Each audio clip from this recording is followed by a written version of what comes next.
অপহরণের ঘটনায় মূল অভিযুক্ত তৃণমূল কাউন্সিলর, যদিও দলের তরফ থেকে ইতিমধ্যেই তাকে বহিষ্কার করা হয়েছে। আর এই নিয়ে রাজ্যের বিরোধী দলনেতা কি বলছেন শোনাবো। উনি কাকলি ঘোষ দস্তিদারের সঙ্গে উনার 25টা ছবি আর ভিডিও রয়েছে। সর্দার তো ওর নাম, হ্যাঁ, উনার কাজ ছিল প্রতিদিন শুভেন্দু অধিকারীকে ব্যঙ্গ ছবি পোস্ট করা। ওর ফেসবুকটা ফলো করবেন।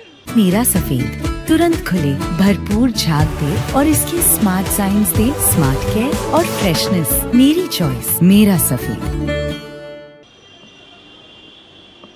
এইরকম গুন্ডা বদমাইশ ভর্তি এ আরেকটা শাহজাহান, এবং কাকলি ঘোষ দস্তিদারের আশীর্বাদ ছিল বলে এতদিন ধরে এই নোংরা কাজগুলো করে গেছে।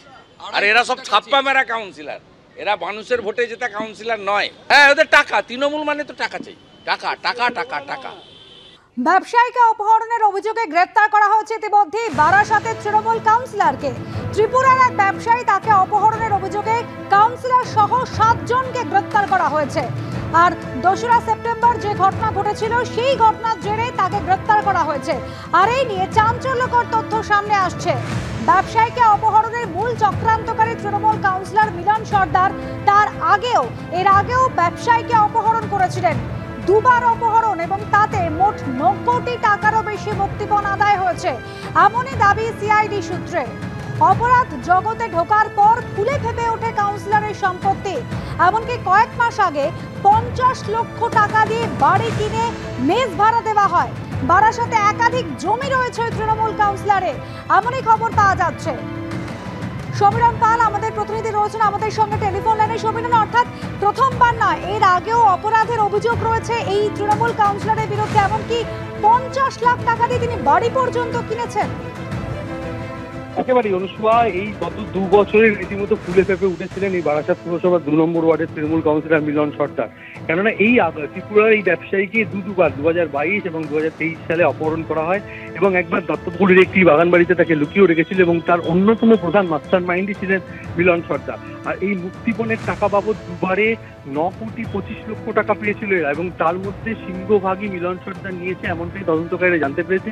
এবং সেই মুক্তিপণের টাকাতে রীতিমতো ফুলে ফেপে উঠেছিল মিলন সর্দার।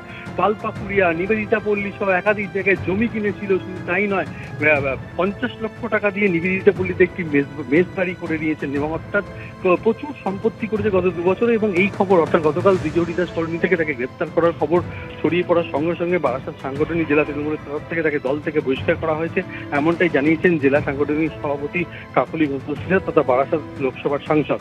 এই যে মিলন সর্দার গত কয়েকদিন আগে খড়দহের একটি অভিজাত আবাসন থেকে ত্রিপুরার এই ব্যবসায়ীকে অপহরণ করে নিয়ে আসা হয় বারাসাতের যশোর রোডের ধারে এই অভিজাত আবাসনের একটি ফ্ল্যাটে, সেখানে লুকিয়ে রাখা হয়েছিল। এবং শুধু তাই না, 2 কোটি টাকারও বেশি মুক্তিপণ চাওয়া হচ্ছিল। সিআইডি আধিকারিকরা গোপন সূত্রে খবর পেয়ে ওই ফ্ল্যাট থেকে ব্যবসায়ীকে উদ্ধার করে এবং গাড়ির চালক সহ মোট 7 জনকে গ্রেফতার করা হয়। তাদের মধ্যে থেকে 5 জনের টিআই প্যাডেড হয়েছে। টিআই প্যাডেডে ওই অপহৃত ব্যবসায়ী তাদেরকে শনাক্ত করেছে, এবং সেই ঘটনায় জেরা করতে গিয়ে তদন্তকারীরা মিলন সর্দারের নাম জানতে পারে যে অন্যতম প্রধান চক্রান্তকারী হিসাবে, এবং সেই ঘটনায় মিলন সর্দারকে গ্রেফতার করা হয়েছে। আর কিছুক্ষণের মধ্যে ব্যারাকপুর মহকুমা আদালতে সিআইডি আধিকারিকরা তাকে পেশ করবে এবং নিজেদের হেফাজতে যে আবেদন জানাবে।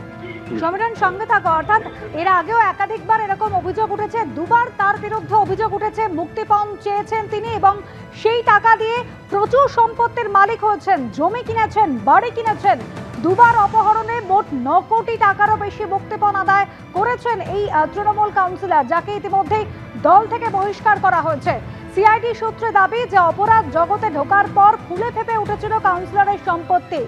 কয়েক মাস আগে 50 লক্ষ টাকা দিয়ে বাড়ি কিনে মেস ভাড়া দিয়েছিলেন।